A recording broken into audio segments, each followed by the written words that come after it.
On April 26, 1986, Pripyat was a thriving Soviet city. Its 50,000 residents were peacefully asleep, completely unaware of the danger brewing next door. This map shows their exact geographic vulnerability. The city limits sat a mere 3 kilometers away from the Chernobyl nuclear power plant. The survival of those sleeping citizens rested entirely on a complex machine they didn't understand, right in the middle of a highly volatile shift. Inside Reactor No. 4, at exactly 1:23 a.m., engineers were running a routine safety test. The goal was to see if the turbines could keep generating electricity during a power outage.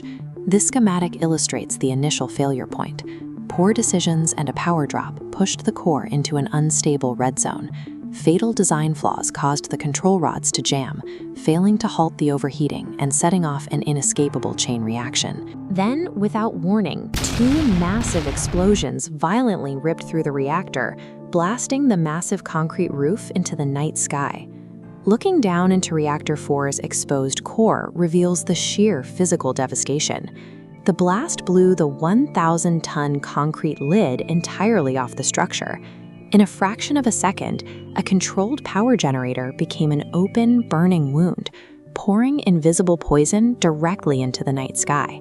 Looking at this distant view of the smoking plant, you get a sense of the massive blaze the local firefighters rushed in to combat.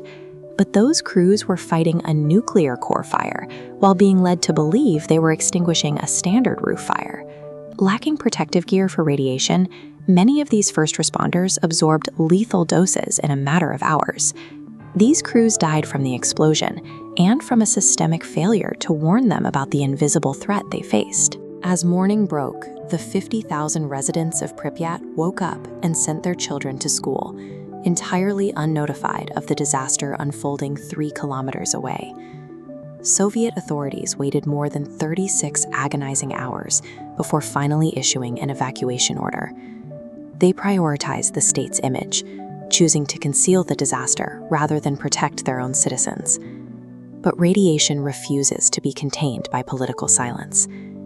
This map illustrates the radioactive plume expanding outward from Ukraine and crossing international borders. The cover-up only fell apart when monitoring stations in Sweden detected the elevated radiation and sounded a global alarm. The government's desperate attempt at secrecy guaranteed this localized accident would escalate into a global catastrophe.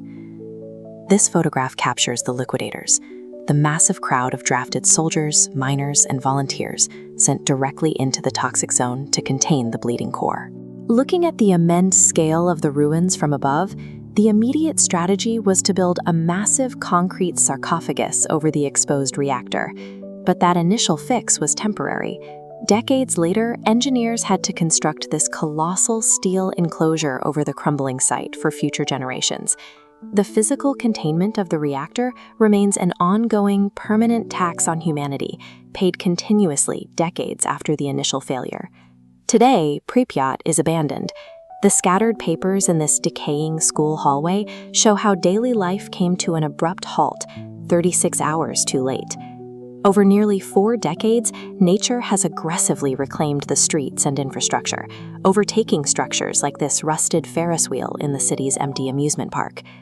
The mechanical failure of the turbine test and the flaws in the reactor blueprints only explain a fraction of the disaster. The ruins of Chernobyl stand today as history's most powerful reminder of the ultimate cost of human arrogance and the deadly price of government silence.